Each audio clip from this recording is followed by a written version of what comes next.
very excited to be talking about the new contract changes. They're really not as in-depth and as scary as we may think, but there are some pivotal changes that have taken place. So before we dive into the details of the new exclusive right to sell listing agreement, I really just want to take a moment to talk about why these changes are happening.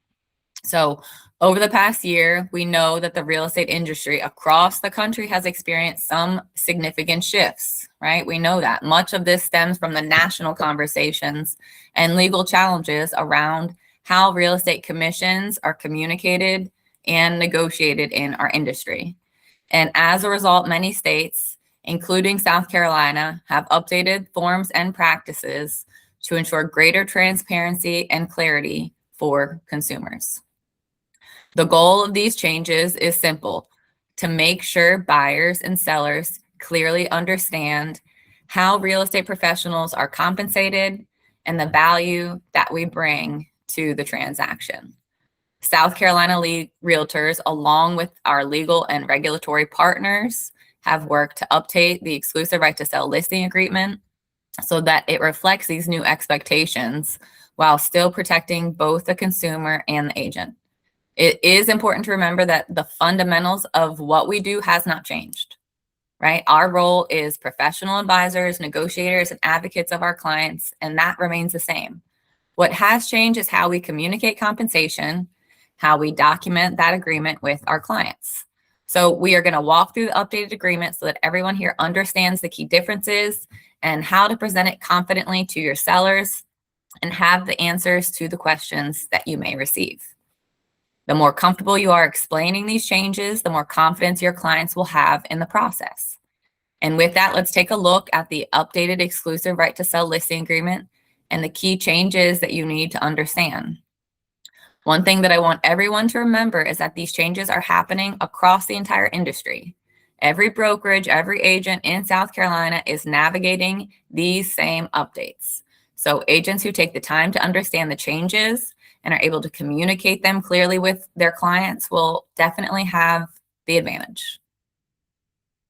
Okay, so in section 1, you used to be able to include personal property in the listing agreement, right? You could just write it right out there. But now, in order for the owner to accurately convey property and to assist the broker in correctly marketing the property, agrees to complete the personal property addendum, which is SCR Form 530, unless otherwise agreed upon in writing. Section 2, length of the agreement. The language, this is a big change. The language is now explicit that this agreement can only be terminated before this date if both the broker and the owner sign a release from this agreement. There is no unilateral right to terminate this agreement by either party. Okay, so we have seen this implemented with some other agencies already that have been doing something similar to this language prior to, right? Where there have been clients that have been interested in exiting an agreement with them, and they have just refused to do so. Now, for us and how we practice our business and as professionals, if there is ever a time that you are working with somebody and it's gotten to a point where they no longer want to work with you, they're not listening to you, they don't respect you, they're micromanaging, or they say that they do not want to work with you anymore, we are going to release them from that agreement. We are not going to hold people and their homes hostage because of our agreement. Now, this is just how we do business. That doesn't necessarily mean that's how everybody does it. But I don't want to have any bad blood or for anybody to have any negative outlook of interactions with us. All right, section 3, agency disclosure. Initials were added to this statement that had already been present in the previous contract. Now you have to initial next to it, stating that the owner acknowledges that after entering into this written agency contract, the broker might request a modification in order to act as a dual agent or a designated agent in a specific transaction. If asked, no or maybe for designated agency or dual agency. Those are still there that were there in the past. The new is the initial next to them acknowledging that they might be asked to enter into one of those types of agreements. Section 4, this used to define the terms, right? It would be the price and it would be the total compensation, which used to include buyer's agency compensation as well. Now this section is simply just for the listing price. Now section 5, this is notice of listing agency broker compensation. The broker's compensation for services rendered is solely a matter of negotiation between the broker and the owner, as it's always been, and is not set by law, fixed, controlled, suggested, recommended, or maintained by the board, association, MLS, or any other persons not a party to the listing agreement. The broker's commission, which is listing broker compensation, will be paid by the owner in U.S. funds at the time and as a condition of sale completion. Okay, that is new language that has come into this contract. Now we talk about this new section, section 6. Going back to the compensation in regard, sorry, I didn't mention this, but going back into the listing broker compensation, this amount is just, again, for the listing agency side. So before, when we were trying to negotiate, 3 on the listing agency side, we would try and negotiate 2.5% to 3% on the buyer's agency side. That negotiation for the buyer's agency side is no longer within this contract. That will be negotiated between the buyer's agent and the seller at the time a contract is submitted. Okay, so this 3% on the listing agency side all day long, that is what we are always striving to get. And that is what we will continue to strive to do. Now that we don't have the 5.5% to 6%, we surely should be able to secure 3% on the listing side of our agreements. Okay, now we get into section 6, right? This is the new section. This is additional compensation for assisting unrepresented buyers. If you are the listing agent and the buyer is not your client, they remain unrepresented. You do not need a buyer's agency agreement to represent them. You can treat them as a customer, not a client. You must provide the agency disclosure explaining that you represent the seller. So you for sure have to have agency disclosure. I would even like there to be a transaction brokerage disclosure, depending on the situation. In this case, you are representing the seller. So when you're dealing with an unrepresented buyer, remember that you still represent the seller, and your job is to facilitate the transaction honestly and fairly, but your fiduciary duties remain with your seller. If you have a signed buyer's agency agreement, then this does not apply, and you must submit a compensation agreement when submitting an offer, or add it onto the contract itself into the transaction costs section.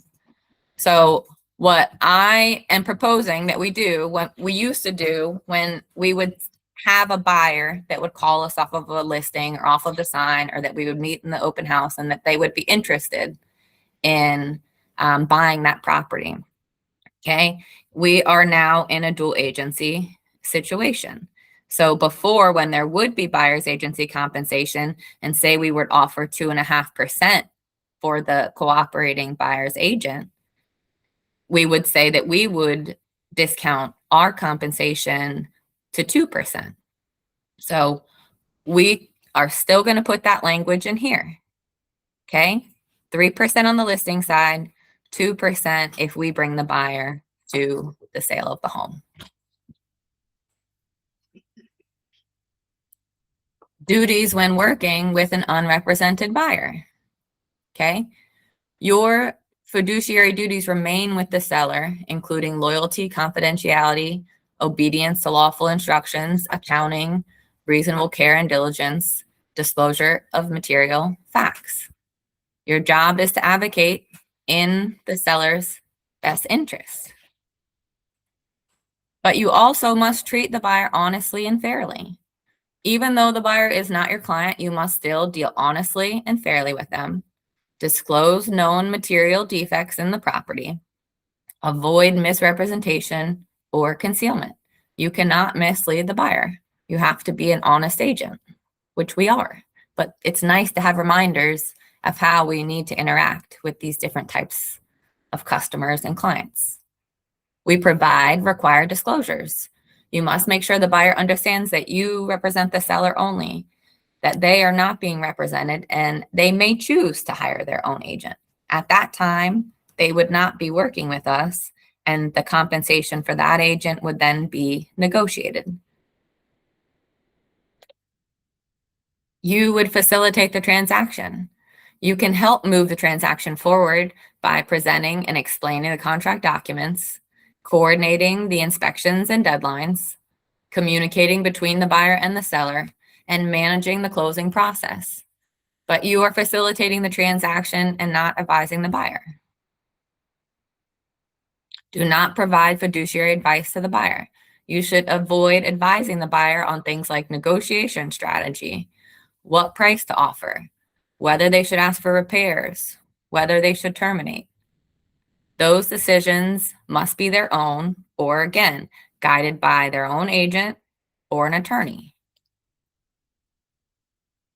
Okay, now we get into section 7, talking about the buyer broker compensation. Now, it states that the listing broker is not authorized to compensate any other buyer broker. Owner can choose to directly negotiate compensation with the buyer broker. Okay, we used to have the listing agency to buyer agency broker, that compensation, and it used to be the seller to the buyer broker. Now the listing agent to the selling agent is no longer a document. It is only the seller to the buyer broker. Okay. Section 8 talks about owner concessions. It's its own section now. The amount of any owner concession is fully negotiable. Any and all concessions will be negotiated under transaction costs in section 6 of SCR form 300 or 310. That's the agreement to buy and sell real estate. In that transaction section, those could be negotiated. A concession is an agreement for the owner to pay some amount towards the buyer's transaction cost. All offers, which may include requests for buyer's broker compensation from the owner or owner concessions, will be presented to the owner in a timely manner for review and negotiation. Okay, so that hasn't changed, but it's just making it more clear now, right? Now, but we know if there is a client that is getting a loan, 6% is the limit on seller concessions and transaction costs. So keep that in mind if your client is needing transaction costs and then you are including your compensation within that, that could potentially be challenging, which is why using the seller to buyer broker form eliminates that from the contract. But it can be negotiated both ways. Okay, they're giving options and opportunities to negotiate. Section 11, broker liability, has been simplified, but the sentiment is the same, right? The owner acknowledges that the broker will not, under any circumstances, except for gross negligence, have any liability greater than the total compensation paid to the broker by the buyer and or the owner. Brokers will not, under any circumstances except for gross negligence, have any liability for any loss of funds in the transaction due to wire or other cyber or electronic fraud. So it's important for our clients to understand the wire fraud warning. That document is in .loop, And as we're becoming more and more savvy like that, it's important that we make sure that they understand the brevity of transferring money that way and confirming from the attorney that those wiring instructions are indeed correct. Because you and I both know that we get emails every day from spammers and fishers that say, update, upcoming closing or settlement attached or see the CD. It's a scam because it's not any contracts that we have. So always make sure your clients are paying close attention. And then in the broker's duty, nothing has changed other than the limitation is listed before the broker's duty now. So broker's duty used to come before the broker's liability limitation.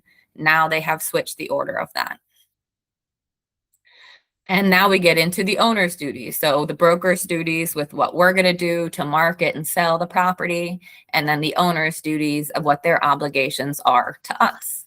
Now, the old K in this section has been removed. And what that stated was that the seller was not to deal directly with prospective buyers of this property during the period of this agency and shall refer any inquiries received directly and immediately to the broker. You will see that one of the biggest themes in the recent industry changes is consumer choice and transparency. The old clause could be interpreted as limiting a seller's ability to communicate directly with the buyer, restricting the seller's control over their own transaction. Removing that language enforces that the seller ultimately controls their property and decisions. But as that is stated, I just want to reiterate that those controls of the property and decisions, we have to make sure that our clients are never violating any fair housing or discrimination lines. Section 14, the name of the disclosure form. So the old language was the residential property disclosure statement. The new language states that it's the residential property condition disclosure statement, but the obligation is still the same. Sellers must disclose material known facts. The disclosure must be accurate to the best of their knowledge, and they must update the disclosure if something changes before closing. So there are often times where something will happen in an inspection, right? And now there are things known that were not known before on those property disclosures.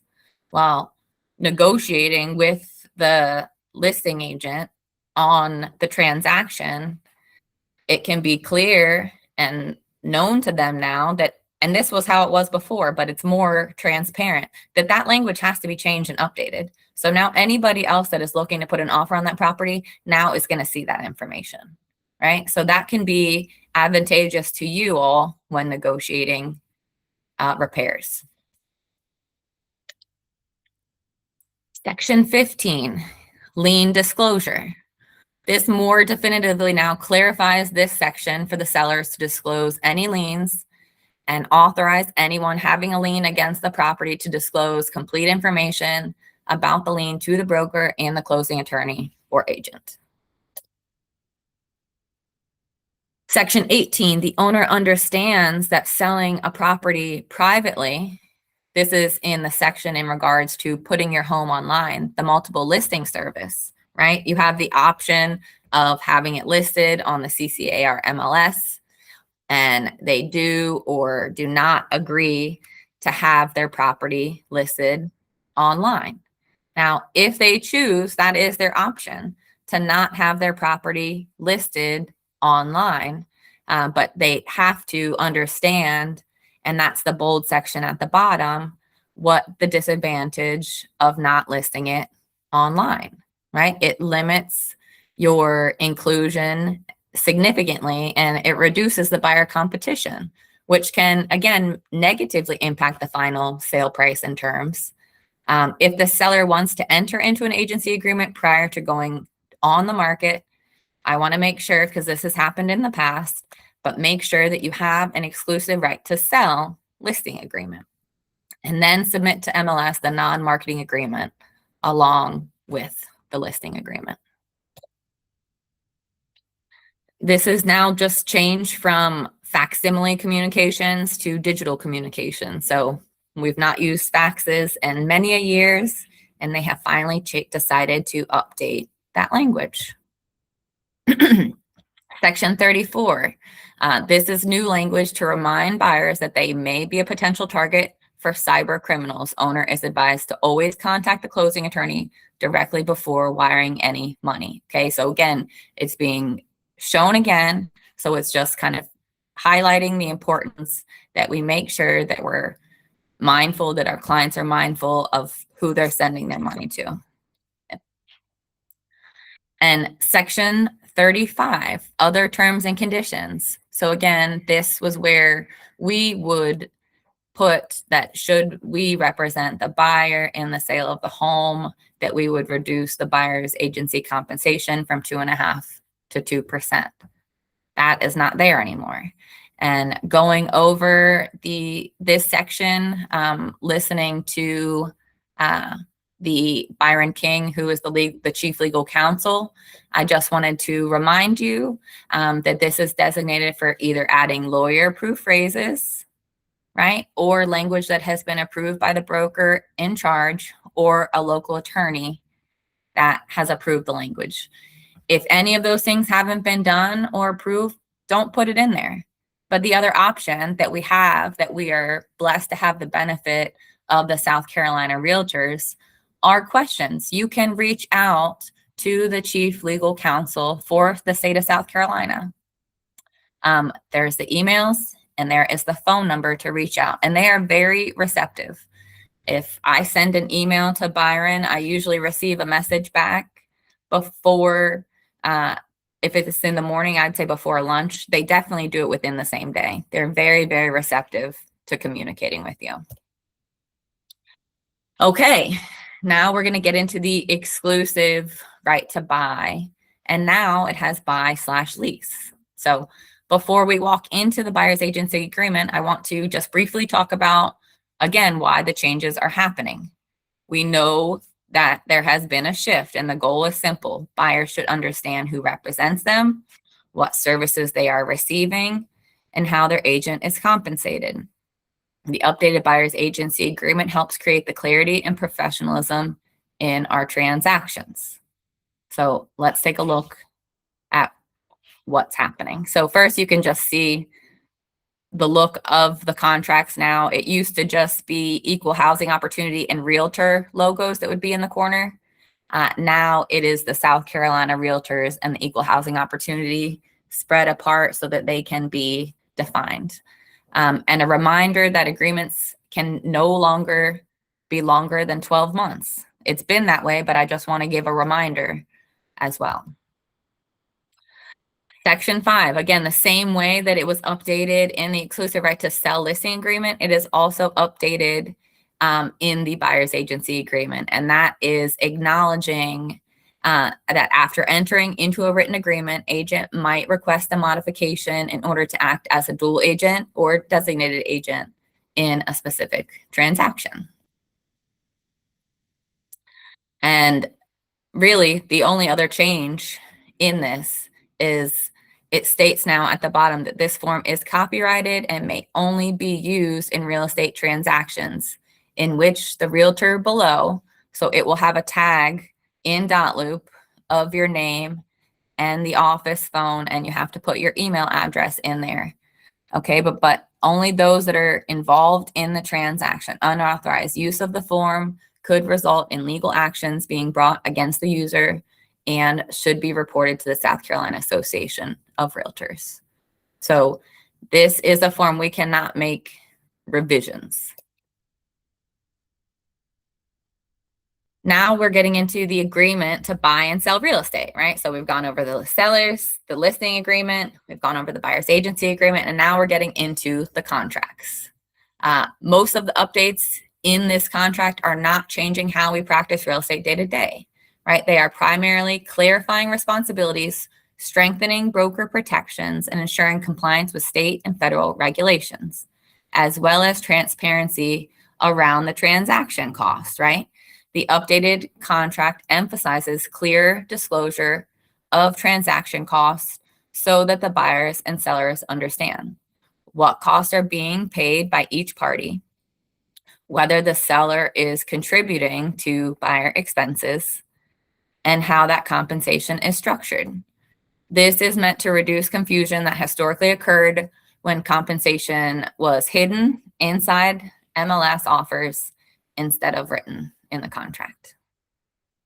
So again, alignment with written compensation agreements. The updated contract structure works alongside other updated forms that we've already talked about, the buyer's agency agreements, the listing agreements, and the compensation agreements. These documents must now clearly state how the brokerage is paid before services are performed.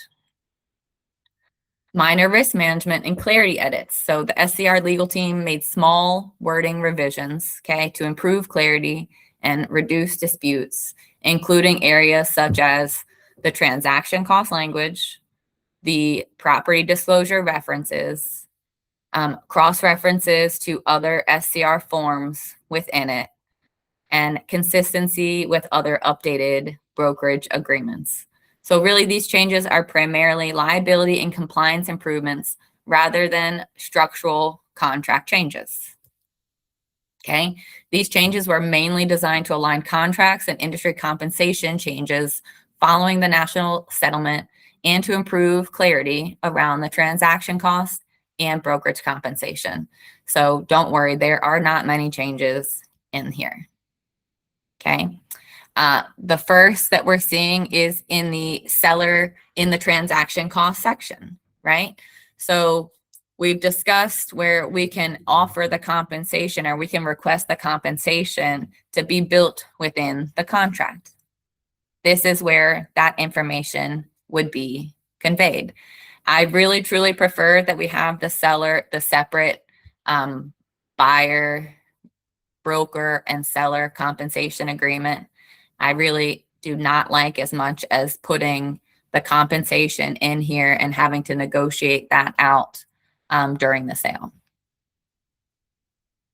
Instead of assuming that the buyer broker is paid through the agent, the contract may include seller concessions toward the buyer cost or a separate seller to buyer broker compensation. Again, that is the one that we prefer. Section 19, so did not introduce new obligations in here. This was in regards to South Carolina state income tax for non-residents, but it has been expanded because you can see we have a lot more people that are coming to our area. So Section 19 covers state and federal compliance requirements that may apply to the transaction. And really, these are not for your concern, including non-resident tax withholding, the Foreign Investment in Real Property Tax Act, which is called FIRPTA, the Financial Crimes Enforcement Network, which is FinCEN reporting, and anti-terrorism compliance. Most of these requirements are handled by the closing attorney, but the contract just acknowledges that the parties must comply with applicable state and federal laws. So it just makes everybody aware. And that was all that was in the buyer or the agreement to buy and sell real estate. Now, this is the biggest change is the seller to buyer broker. There is no longer listing agent to buyer broker. We are no longer negotiating compensation for buyer's agency side in our listing agreements. It adds clarity, it adds transparency, and it makes it even more important, again, that we're protecting the listing agency side and all the work that is going into what you're doing to help your clients get their home sold. Okay. So this is the seller to buyer broker. This is all that has changed. This agreement shall begin on the date last signed by the seller and the buyer's broker. Okay. And will automatically end on the date, okay, that we set. So maybe make it 60 days after or upon the completion or termination of any then pending transaction between the seller and the buyer concerning the property, whichever is later. So if you sign it for 30 days and the contract is pushed out, you are still protected for your compensation with that seller in that transaction. Okay, so those are the changes that we're seeing, right? It's not as scary. The biggest change, though, is in those listing agency agreements. Those were huge changes. So just be ready for that, and be ready having those conversations with your buyers about the potential.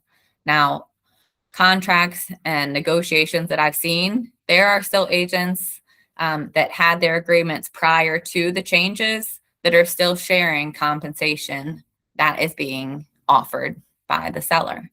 But once those changes come, if they have decided that they wanted to sign a seller to buyer broker blanket prior to, they could do that, but it's potentially hurting their negotiating, right? We don't have to tell them what compensation is. They can present and offer what they want to. Maybe we say 2.5, but this buyer's agency, they were only able to negotiate 2% with their buyer. So when they're submitting their offer, they're only going to submit 2%. And we might have had 2.5%. So it's in our seller's best interest to wait and see what comes and negotiate it from there. I wanted to give just a little update of what's happening. This is short, but I wanted to kind of keep people engaged. We wanted to talk about contract changes, but let's get excited about what's happening. So as we are moving into the spring market, the biggest takeaway is that the housing market is stabilizing. Over the past few years, we know that we have experienced dramatic shifts from those extremely low rates to rapid increases, and from record low inventory to gradually increasing supply. Right now, mortgage rates have settled in the low 6% range, which is helping bring more balance to the market. And while activity slowed slightly over the winter months, we expect the typical seasonal increase as we move into the spring market. So one of the most important shifts in today's market is inventory. So for the past several years, we operated in an extremely tight supply environment. And today we are starting to see more listings coming onto the market. And that means buyers have more options than they did before. And homes may take slightly longer to sell. So for sellers, pricing strategy and preparation are becoming much more important than they were during the peak of the pandemic market. So this is showing new listings by property type that have come to our market. And this is from 2021 to January of 2026. More homes are entering the market, right? Single family inventory of new listings from this year, the same time to last year, is 7.9% increase. And the townhouse condo market is up 2%.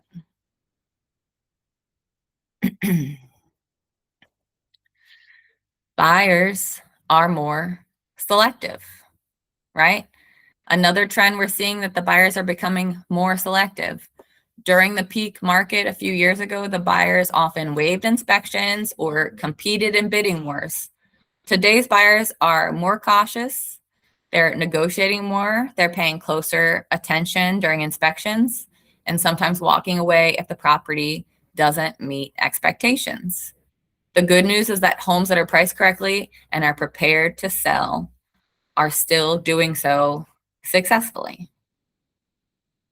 So what does this mean for us as real estate professionals? It means that in a shifting market, knowledge becomes incredibly valuable, understanding what's happening. And we're going to get into it much more in depth in the next meeting, as we always do, what's happening across the world, because there's a lot happening right now, okay? I didn't have that on my bingo card a few months ago, but we're here and we are a strong country and we are very resilient. So our role is to help clients understand what's happening, set realistic expectations, and guide them through the process with confidence. Agents who stay informed and communicate clearly, we will continue to create opportunities and build stronger relationships with their clients. Our market is active, okay, but we're just being more selective, okay? But we are very meticulous when we are listing homes, right? We ask the right questions, we have the hard conversations, And it helps us when we're selling the homes. That helps your clients. Be consistent. Consistency builds credibility, and credibility will build your business. Does anybody have any questions about the changes and everything that's going on right now? If we have no questions, I will say we did it. We wrapped up our meeting in under an hour. And I appreciate you all so much. Jim's getting ready to get into a meeting himself, as am I. I hope everybody has an amazing day and takes this information and uses it in your arsenal to strengthen who you are and how we represent our clients in the community. Thank you, and talk to you soon.